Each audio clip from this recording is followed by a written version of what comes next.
So I'm told that investigators are still searching the crime scene here in Caldwell. Actually, just moments ago, the barricade or the blockage here on 10th Avenue and Ustick, that has now been taken away. So 10th Avenue is now open. The apartment complex is still blocked off at this time. And that is all because of today's shooting that left 2 dead and 3 injured. And that did include an officer. It has been several hours since the call of shots fired at the Portstewart Senior Community. Caldwell police responded and a police officer was injured. We are told that officer is expected to recover. Police say 2 adults are dead and 2 others injured, and those people have yet to be identified.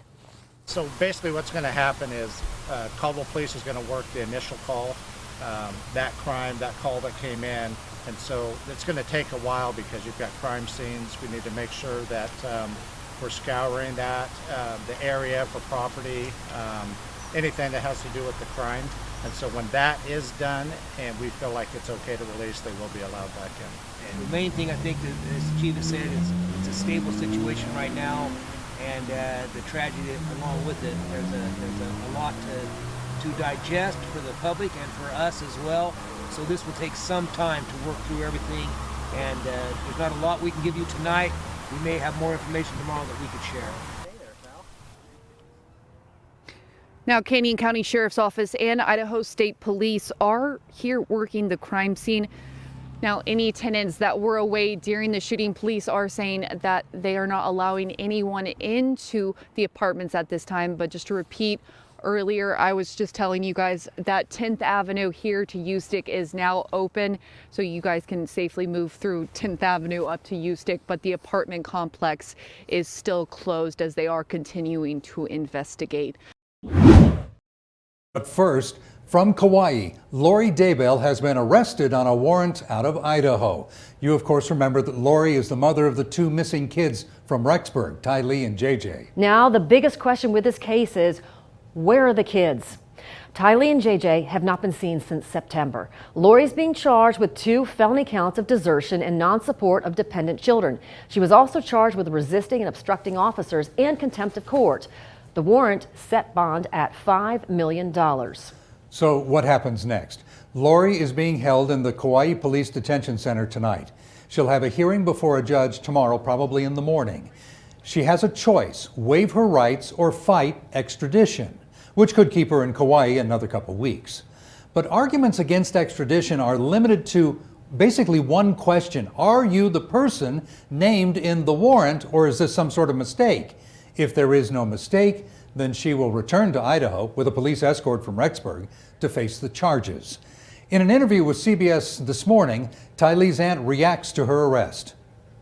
My first reaction was just shock, followed very quickly by elation, and then I kind of felt a tempering of my enthusiasm, like, okay, well, we still potentially have a long road ahead of us, but it's really felt like the first jolt of hope for me that, you know, we are hopefully one step closer to finding Tylee and JJ.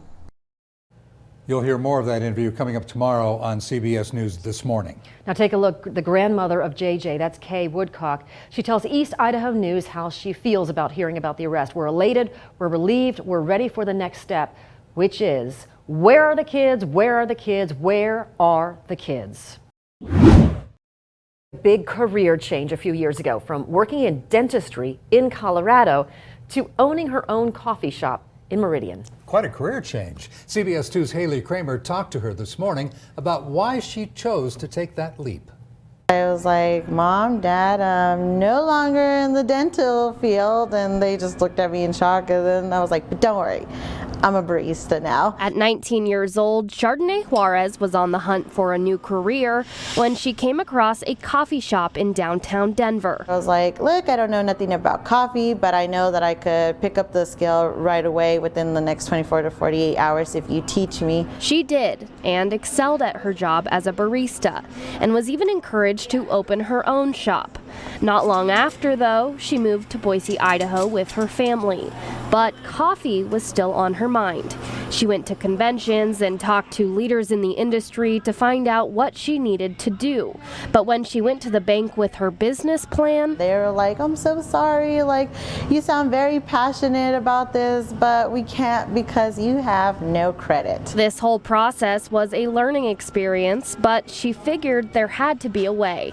With the help of her parents, she was able to secure funding and find a home for her business.